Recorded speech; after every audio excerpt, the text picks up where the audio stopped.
চলে আসেন না ভাই, এদিকে আগে আসেন, একটু জমকে বসবেন, ঠান্ডার দিন ভালো লাগবে। তা আপনারা ভেস্টের জমি দখল করে বসছেন, এঠে দু তিনটা ওঠে দু তিনটা ওঠে দু চারটা, মানে গোটা জমি ঘেরেছে। ওই ভেস্টের জমি যখন দখল করে কিনা ওই বামফ্রন্টের আমলে, কে দিকে একটা কলার গাছ লেগে, তোকে একটা জিয়ালার গাছ লেগে, তোকে ছুটির গাছ সাজনার গাছ লাগিয়ে দিল, জমিটা ঘেরে নিল। তো ওইরকম করে আপনারা বসেছেন। আসেন একটু আগে আসেন না ভাই।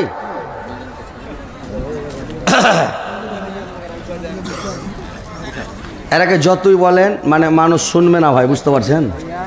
ওই একজন করেছে কি, মানে গরু কিনে লেসছে, বুঝলেন তো, আমার ভাষা বুঝতে পারছেন আপনারা না? কোনো অসুবিধা হচ্ছে?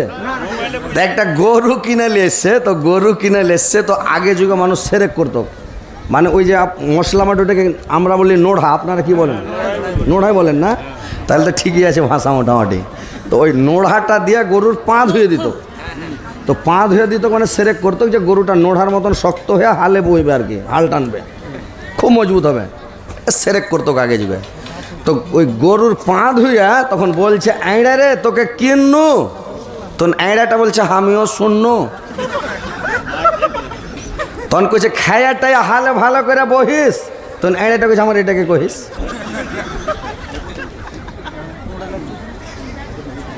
বুঝতে পেরেছেন? তো এরকম কিছু লোক পিছনে বসে আছে, আইড়ার মতন কইছে আমার এটাকে কহিস, যাবো না গাদিকে, পাঁচেই বুঝতে পারবো। সামনে আসবেন, জমকা বসবেন, আপনাদেরকেও ভালো লাগবে, আমাকেও ভালো লাগবে ভাই, বুঝতে পেরেছেন? আসেন। হ্যাঁ বলেন। আসসালামু আলাইকুম ওয়া রাহমাতুল্লাহ। আমি একটি আবেদনের ঘোষণা দিতে দাঁড়ালাম। যদি আপনারাকে ভালো না লাগে উঠে চলে যাবেন সারসারিয়া, আর যদি ভালো লাগে বসে শুনবেন, কিন্তু জালসা চলাকালীন কেউ কথা বলবেন না, কোনো ডিস্টার্ব করবেন না। জালসা যখন হয়ে যাবে তারপরে কথা বলবেন, আমি আছি ইনশাল্লাহ, আলোচনা হবে আপনার সাথে। কিন্তু কথা হচ্ছে জালসা চলাকালীন কেউ কিছু বলবেন না, চুপচাপ বসে শুনেন, কোরআন হাদিসের কথা শুনবেন, শোনার পরে আমল করার চেষ্টা করবেন ভাই। দেখেন যে পৃথিবীতে এসেছেন বেশি দিনের জন্য আসেননি ভাই, কিছু সময়ের জন্য, দুদিনকার জিন্দেগি ভাই, বুঝতে পেরেছেন? কিয়ামতের মাঠের মিনিট কত বড় হবে, সেকেন্ড কত বড় হবে, ঘন্টা কত বড় হবে, যে গণনা করে দেখেছেন যে কিয়ামতের মাঠের ঘন্টা মিনিট হিসাবে এই বর্তমান যুগের 37 বছরে যতটা, কিয়ামতের মাঠের 1 মিনিট কতটা। কিয়ামতের মাঠের 1 মিনিট যত লম্বা দীর্ঘ হবে, এই বর্তমান যুগে এখনকার 37 বছর আর কিয়ামতের মাঠের 1 মিনিট, তাইলে আমাদের জিন্দগি মাত্র 2 মিনিটের ভাই। তো 2 মিনিটের জিন্দগিতে পৃথিবীতে এসেছেন, বেশি বাড়াবাড়ি করবেন না। দুনিয়াতে এসেছেন নিচে মুড়ি করে নম্রতাভাবে ভদ্রতা বজায় রেখে মানুষের সাথে সৎ আচরণ করে ভালো ব্যবহার দেখিয়ে দুনিয়া থেকে যাওয়ার চেষ্টা করবেন। পৃথিবীতে সবচাইতে বড় ইবাদত হলো মানুষের সাথে সৎ আচরণ, ভালো আচরণ, মানুষের সাথে ময়া মহব্বত, মিল মহব্বত দেখিয়ে দুনিয়া থেকে যাবেন। তো কথা হচ্ছে, আমি যে আয়াত পরিবেশন করেছি ইনশাল্লাহ পাবলিক হয়তো বুঝতে পারবে না বা জানে না বা বুঝতে পারবেও না, যারা শিক্ষিত লোক, যারা আলেম সমাজ, যারা আরবি বুঝে, ওরা বুঝে ফেলেছে যে মাওলানা কি সম্পর্কে কথা বলবে। যে আমি আপনাদেরকে কিছু কথা শোনাবো, যে এখন বর্তমান যুগে মানে ছেলেরা পিতা মাতার কথা শুনছে না, পিতা মাতার সাথে নাফরমানি করছে, বেয়াদবি করছে। বর্তমান যুগে মেয়েরা স্বামীর সেবা ভালো করে করছে না ভাই, মন লাগিয়ে করে না, যেমন করতে হবে সেবা যেমন করা দরকার, খিদমত যেমন করা দরকার তেমন কিন্তু করছে না, এরা ঢিল দিয়ে দিয়েছে, বুঝতে পেরেছেন? আগের যুগের নারীরা, আগের যুগের মেয়েরা স্বামীর সেবা করতো মন লাগিয়ে, জি লাগিয়ে, একবারে পুরা যতদূর পারে ততটুক করছিল। কিন্তু এখনকার মেয়েরা একটু ঢিল দিয়ে দিয়েছে, এখন সেবা করছে না। ওইরকম ছেলেরাও পিতামাতার সেবা ভালো করে করছে না ভাই, বাপ মার দিকে অত ভালোটা দেখছে না, বুঝতে পেরেছেন?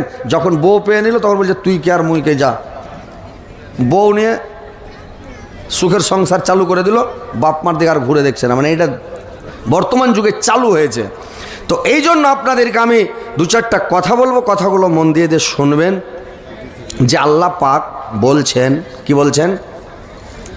ওয়াকাজা রাব্বুকা আল্লা তা'বুদু ইল্লা ইয়্যাহু ওয়া বিল ওয়ালিদাইনি ইহসানা ইম্মা ইয়াবলুগান্না ইনদাকাল কিবারা আহাদুহুমা আও কিলাহুমা ফালা তাকুল লাহুমা উফফিন ওয়া লা তানহারহুমা ওয়া কুল লাহুমা কাওলান কারীমা।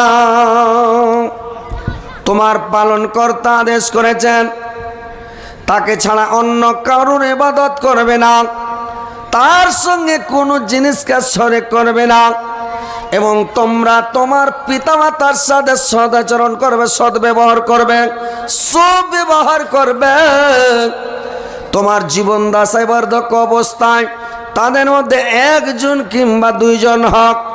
তোমার জীবন দশায় বার্ধক্য অবস্থায় উপনীত হইলে তাদেরকে তুমি ও শব্দ বলবে না, এবং তাদেরকে তুমি ধমক দিবে না, খেঁকড় মারবে না, চোখ মুখ দেখাবে না, তাদেরকে জামানির গরম দেখাবে না। তোমার পিতামাতার সঙ্গে তুমি নম্রভাবে কথা বলবে, একদম নরম নরম করে সুন্দর করে কথা বলবে, তাদের সম্মানবাচক কথা, সম্মান রেখে কথা বলবে। পিতামাতার সাথে নাফরমানি করবে না, বেয়াদবি করবে না। তোমরা পিতামাতার সম্মান করো, তোমরা পিতামাতার ইজ্জত করো, পিতামাতাকে তোমরা ভালোবাসো, আর রহমতের নজরে তাকাও, তাদের দিকে চোখ মুখ দেখাও না, খেঁখড় মেরে কথা বলিও না, ঝিড়কি মেরে কথা বলিও না, টানকি মেরে কথা বলিও না। বাপকে বাপ বলা বন্ধ করে দিও না, মাকে মা ডাকা বন্ধ করে দিও না। তোমরা তোমার পিতামাতার সাথে সদাচরণ করো, ভালো আচরণ করো, ভালো ব্যবহার করো। কারণ তোমরা পিতামাতার সঙ্গে ভালো আচরণ করে একদিন আল্লাহর রাসূল সাল্লাল্লাহু আলাইহি ওয়াসাল্লাম বসে আছেন, আর একটা বয়স্ক মানুষ লাঠি ধরে খুটুস খুটুস করতে করতে চলে আসছে। ওই বয়স্ক লোকটার আগে একটা যুবক ছেলে ডাং ডাং ডাং ডাং করে চলে আসছে। এসে আল্লাহর রাসূলের আগা দিকে এসে বসে গেলেন। রে ভাই, আল্লাহর রাসূলের আগা দিকে যখন এসে বসে গেলেন, ওর বাবা দাঁড়িয়ে আছে, জায়গা পায় না কোথায় বসবে। ছেলেটা এসে বসে গেল। আল্লাহর রাসূল ছেলেটাকে জিজ্ঞাসা করলে, এটা তোমার কে হয়? বলে, এটা আমার বাবা। বয়স্ক লোকটাকে জিজ্ঞাসা করলে, এটা তোমার কে হয়? বললে, এটা আমার ছেলে, আমার বেটা। বলে, তোমার নিজের বেটা? বললে, হ্যাঁ। আল্লাহর রাসূল বললেন, শোনো এই যুবক, তোমার বাবার আগে আগে জিন্দাগিতে কোনোদিন চলবে না। যখন রাস্তায় চলো, যেখানে যাও, বাবার আগে চলবে না, বাবার পিছনে থাকবে। আর বাবার আগা দিকে তুমি বসে যেও না।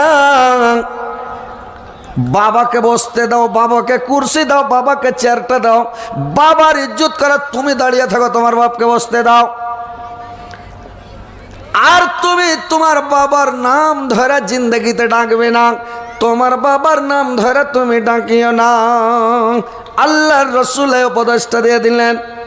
কিন্তু মানুষ, বাপ যখন বয়স্ক হয়ে যায়, বেটা কইছে তুমি কিছু বুঝো না, লক করে থাকো। স্ত্রী ওকে কইছে, আরে তুমি লক করে থাকো, তুমি কিছু বুঝো না। আবু বলে, কিছুই বুঝে না, ও পাগলা হয়ে গেছে নাকি? সারা দুনিয়া কাজ করে ছেলে পিলে উপজা মানুষ করে ও সংসার চালিয়ে বয়স হয়ে গেল, আর ও বলছে তুমি কিছু বুঝো না। বুঝতে পেরেছেন? ছোট থাকছে তখন মা কয়েছে তুমি কিছু বুঝো না। তো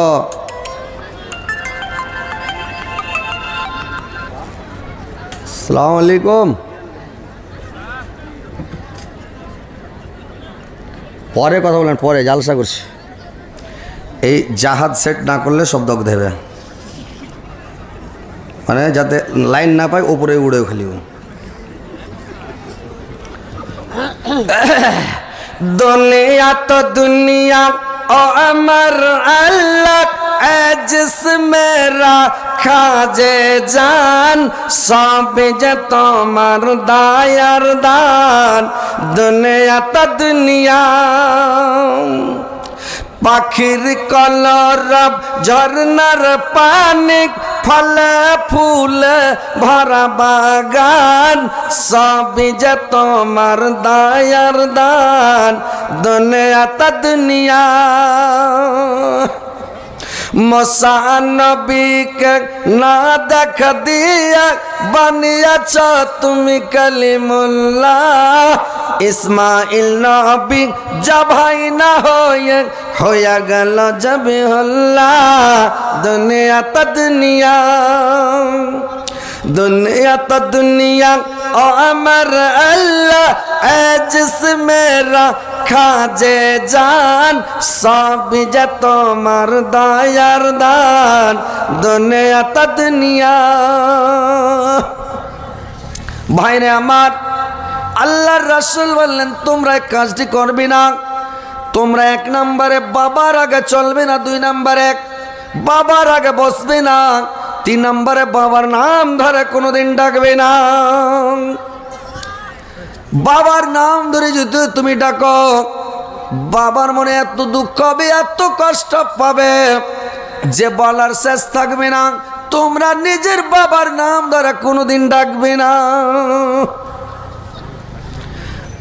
আল্লাহর রাসূল বললেন তোমরা তোমার পিতার সঙ্গে যখন কথা বলবে একবারে নরম করে কথা বলবে শান্তভাবে কথা বলবে জোর করে কথা বলবে না সিনা ফুলাবে না বাবার আগা দিকে খেঁকুড় মেরে কথা বলবে না বাবাকে চোখ মুখ দেখাবে না আল্লাহর রাসূলকে সাহাবারা জিজ্ঞাসা করলেন ইয়া রাসূলুল্লাহ নবী গো বলুন তো কিয়ামতের দিন সব চাইতে কঠিন আযাব ভারী আযাব কোন মানুষটাকে আল্লাহ পাক দিবেন কোনটা মানুষকে বেশি আযাব দেওয়া হবে আল্লাহর রাসূল বললেন ওরে আমার সাহাবারা তোমরা শোনাও কিয়ামতের মাঠে সবচাইতে কঠিন আযাব ভারী আযাব ওই লোকটাকে দেওয়া হবে যে লোকটা নবীর উপর হাত উঠাবে রাসূলের উপর হাত উঠাবে যে লোকটা পিতা মাতার উপর হাত উঠাবে মারার জন্য কিংবা মেরে দিবে যদি না মারে খালি বলে আই তো দেখি খালি বাপকে বলে দিল আমি ভিড়বি নাকি আয় হয়ে গেল ওর জিন্দগি শেষ আছে রে ভাই আপনারা এখানে আপনারা জানেন না আপনাদের এলাকায় ওটা তো নাই সাহাবীদের আল্লাহ রাসূল বলেছিলেন যে তোমরা নিজের মা বাপকে গাল দিও না তো সাহাবীরা বলছে ইয়া রাসূলুল্লাহ মানুষ ফের নিজের মা বাপকে গাল দেয় তার মানে ওরা কত ভালো লোক এই পাপটা করা ঘৃণা মনে করছে বলে মানুষ ফের গাল দেয় তা আল্লাহর রাসূল বললেন নিজের মাকে কেউ গাল দেবে না তুমি যখন পরের মাকে গাল দেবে ও লোকটা তোমার মাকে গাল দেবে তখন তোমার মাকে গাল দেওয়া হলো আমি যদি কোনো লোককে একটা গাল দিয়ে দিই ওর মাকে টেনে গাল দিল বাপকে গাল দিলাম ওই লোকটা আমার মাকে গাল দেবে আমার বাবাকে গালি দিল তা আমি ওকে গালি না দিলে ও তো আমাকে গালি দিত না তাহলে আমার মাকে আমার বাবাকে আমারই গালি দেওয়া হলো নাকি ওই জন্য আল্লাহ রাসূল বললেন তোমরা এইভাবে মাকে গালি দিও না বাপকে গালি দিও না তো কথাটা ভালো করে বুঝে দেখেন বুঝতে পেরেছেন যে ভাইরে আমার বন্ধুরা আমার যদি খালি বাপের আগা দিকে সিনা ফুলিয়ে খাড়িয়ে যায় বাপ যদি খালি চোখের পানি একটু ছেড়ে দেয় ভিতরটা ফেটে যায় দুঃখ পেয়ে যায় আপনার বডিতে ঘুম লেগে যাবে বডি শেষ হয়ে যাবে বডি থাকবে না আপনার বডি তৈরি করার জন্য আপনার বাবা কত কষ্ট করেছে কত পরিশ্রম করেছে